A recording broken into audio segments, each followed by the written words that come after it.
Nomsa had not cried since the funeral. Not during the burial at the red-earthed hillside in Masvingo. Not during the long drive back to Harare in her brother Tafara's overloaded Nissan. Not when they cooked sadza for the mourners and her mother's sisters wailed in that ancient, ululating way that made the walls feel thin. She had not cried.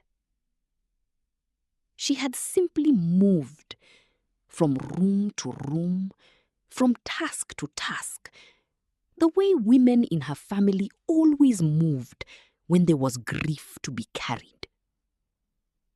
Quietly and with purpose.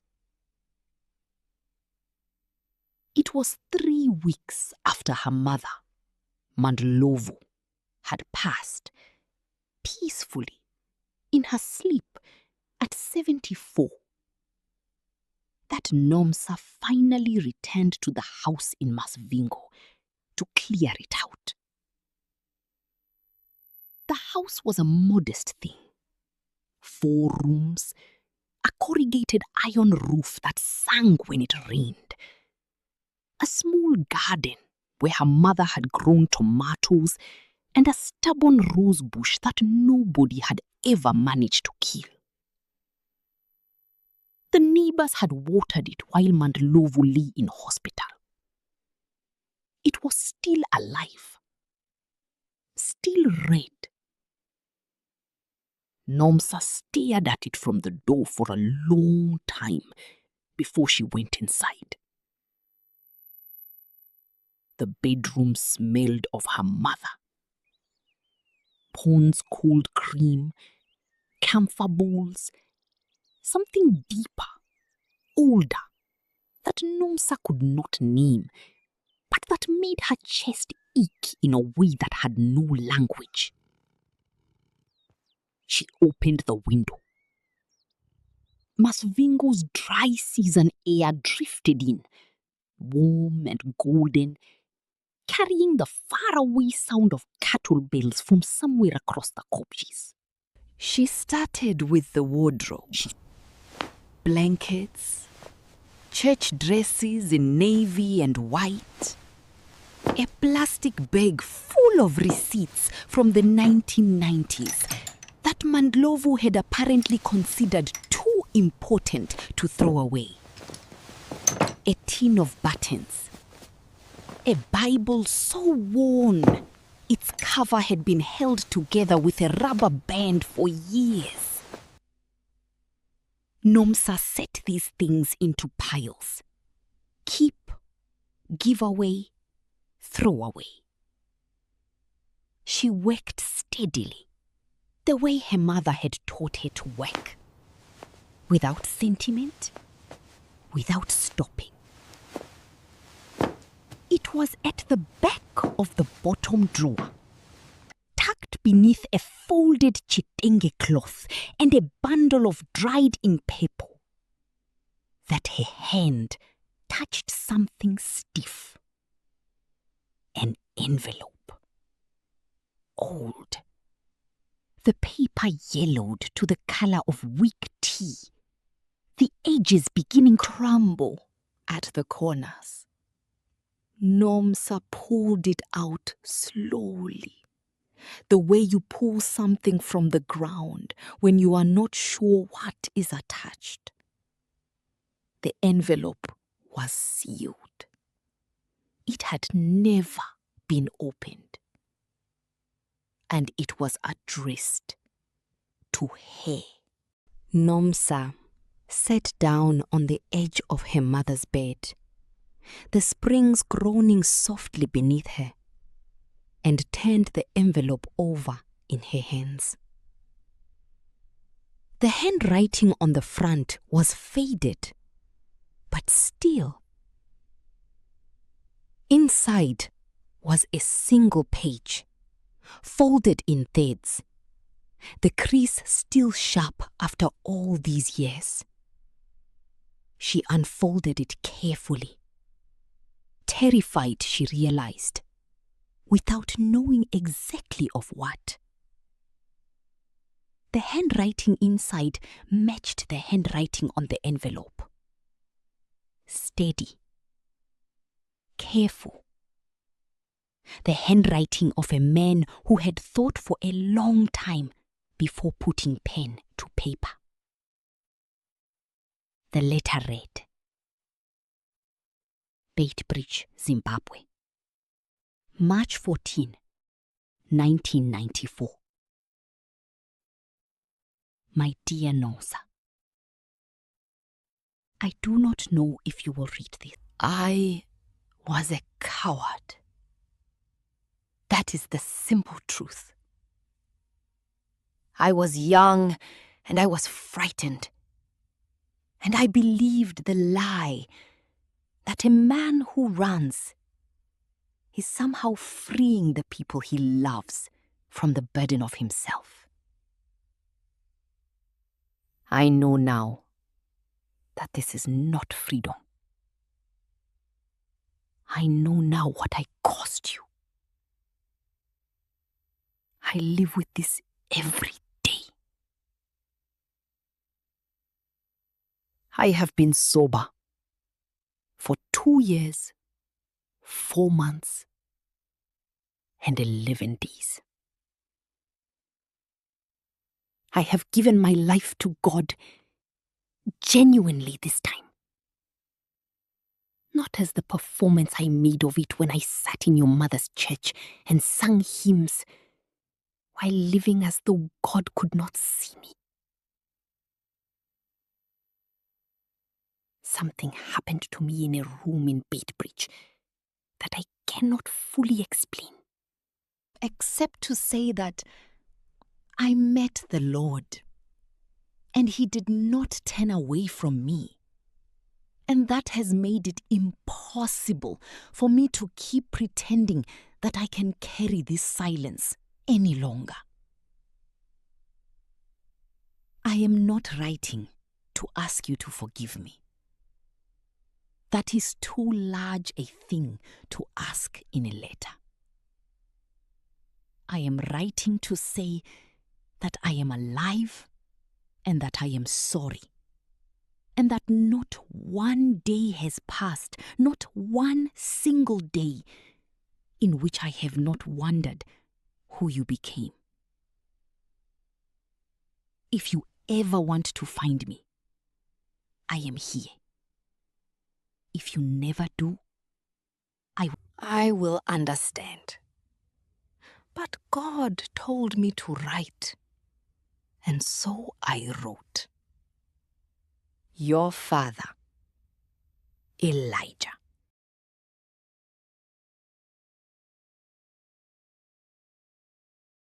Nomsa did not know how long she sat there. The light in the room changed.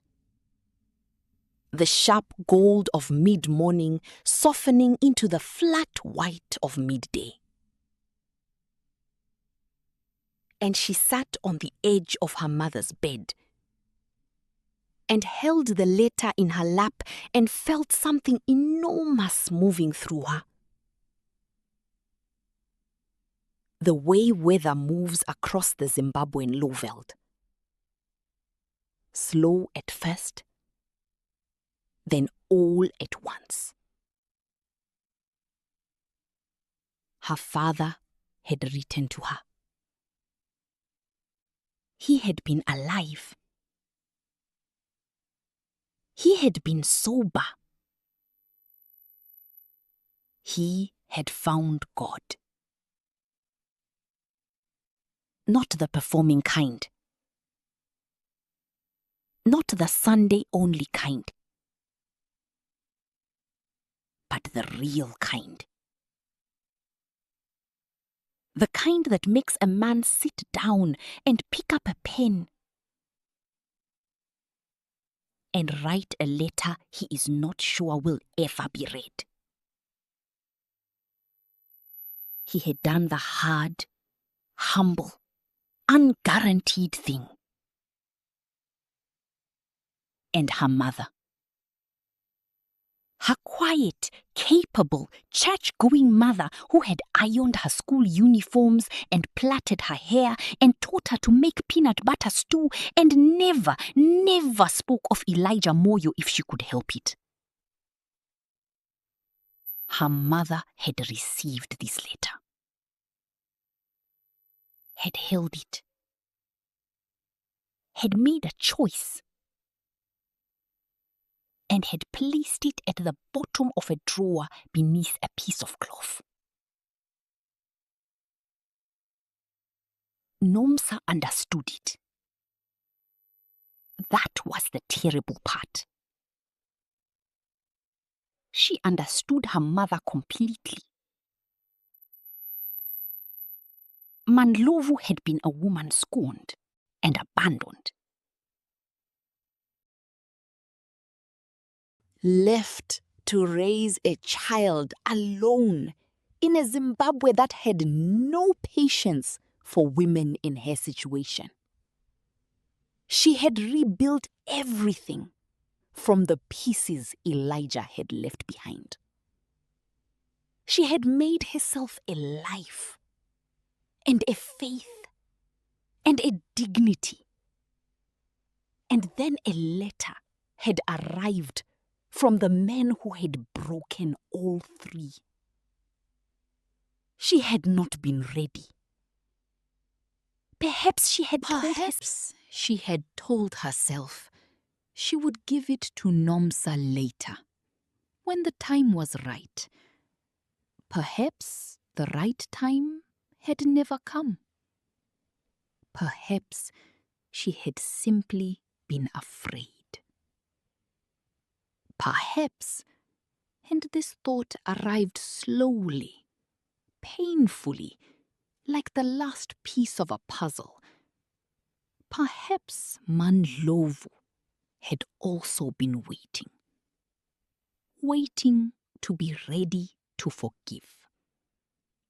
And she had run out of time. Nomsa cried then. Finally. It came the way grief does when it has been held too long. Not gently, but all at once, in great shaking waves that she did not try to stop. She cried for her mother. She cried for the 7-year-old girl who had watched her father's back disappear through a gate and had never understood why. She cried for the 22-year-old woman who had never received a letter that had been written for her. And somewhere in the crying, deep in it, past the grief, something else was there.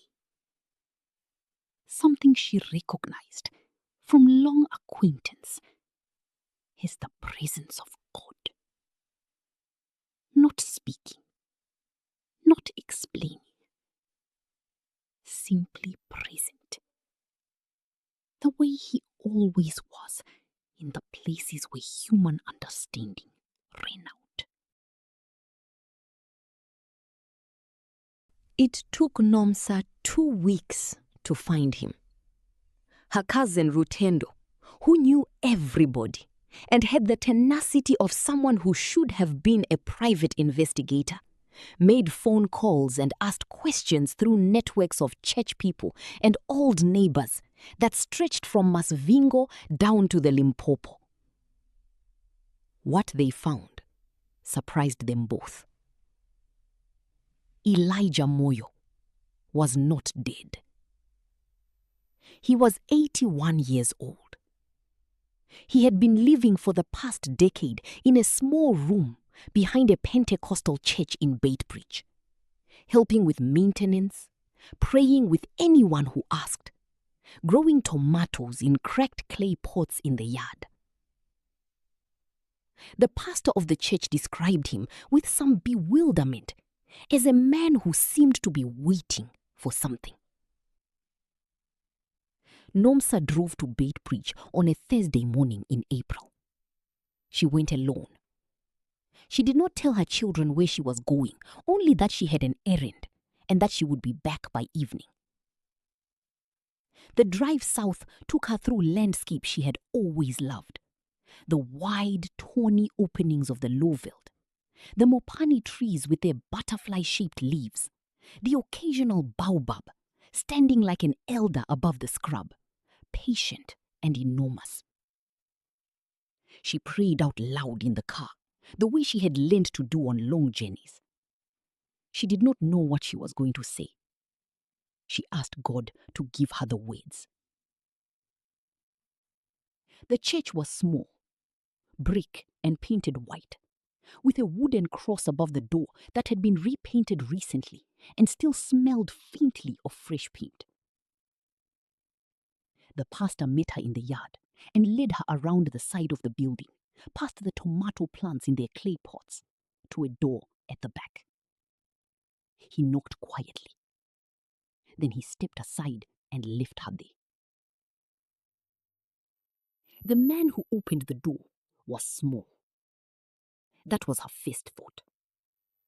She had carried in her memory the shape of a tall man, the shape of someone who filled the doorway. And the man before her was slight and white-haired, with the careful someone whose body had become a thing to be negotiated. But his eyes were the thing. They were her eyes. She had always known this, somewhere beneath the knowing, that the particular shape of her own eyes, which her children had inherited, and which she had always assumed came from some unnamed ancestor, came from him. He looked at her for a long moment. Then he said, in a voice that was very quiet and very steady, "Nomsa." Not a question. He knew her face the way you know a face you have been imagining for 30 years. "Baba," she said. The word came out before she had decided to say it. It was the first time she had called anyone that in 51 years. He stepped back to let her in. She stepped forward into the small room that smelled of old paper and prayer and tomato leaves. The open window. And God, who had been holding this moment in his hands since before either of them was born, who had allowed the letter to be written and hidden and held and finally found, who works in the fullness of time rather than the impatience of our understanding. God, let it arrive. Nomsa spent 4 hours in that small room in Baitbridge. They drank tea. They talked. Haltingly at first, then more freely, the way two people talk when they have 44 years of silence to fill, and are both aware that time is not unlimited. He told her about the drinking and the shame, and the night in 1992 when he had fallen to his knees on a concrete floor and finally meant it. She told him about her marriage, her children, her work as a primary school teacher, the life she had built without him, and that she was, she said, honestly, proud of. He wept quietly when she said this. She let him. She did not pretend that 30 years of absence had no cost. She did not perform a forgiveness she had not yet fully arrived at.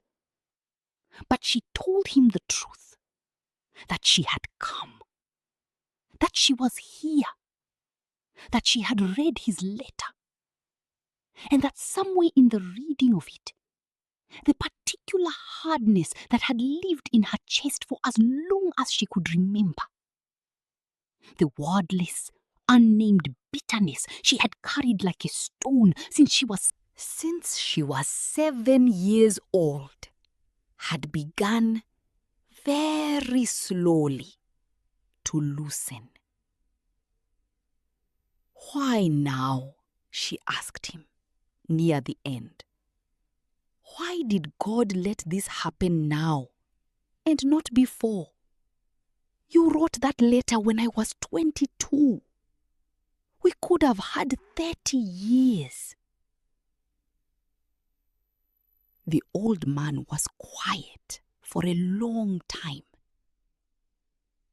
Then he looked out of the window at his tomatoes in their clay pots, and he said, "Perhaps because you needed to become exactly who you are before you could receive exactly what he had for you. And so did I." Nomsa drove home as the sun was setting over the Lowveld, the sky going amber and rose and deep violet behind the mopane trees. Her father was alive. He was 81 and small and white-haired, and he had hair eyes. He did not have much time left. They both knew this without saying it. But the time that remained was real. It was hers. It was his. It had been kept for them, tucked away like a letter at the back of a drawer, by a God who does not waste a single day of any story he is still writing. She called her daughter from the car. "Shingai," she said when the girl picked up. "I have something to tell you. You have a grandfather." And on a rose bush in a garden in Masvingo, her mother's rose bush that nobody had ever managed to kill, one last bloom opened in the cooling evening air, red as an answered prayer, red as mercy, red as the faithful, unstoppable love of God. A word for you, the listener. Perhaps there is something in your life that feels like it arrived too late. A reconciliation you thought would never come. A healing that seems overdue. A door that has been closed so long you have stopped knocking. This story is a reminder. God does not lose letters. He does not forget what he has written over your life. And his timing, even when it breaks our hearts, is always, always whole. If this story touched you, please like, share, and subscribe to Faith Stories by Chiedza. There are 29 more stories coming. You do not want to miss a single one.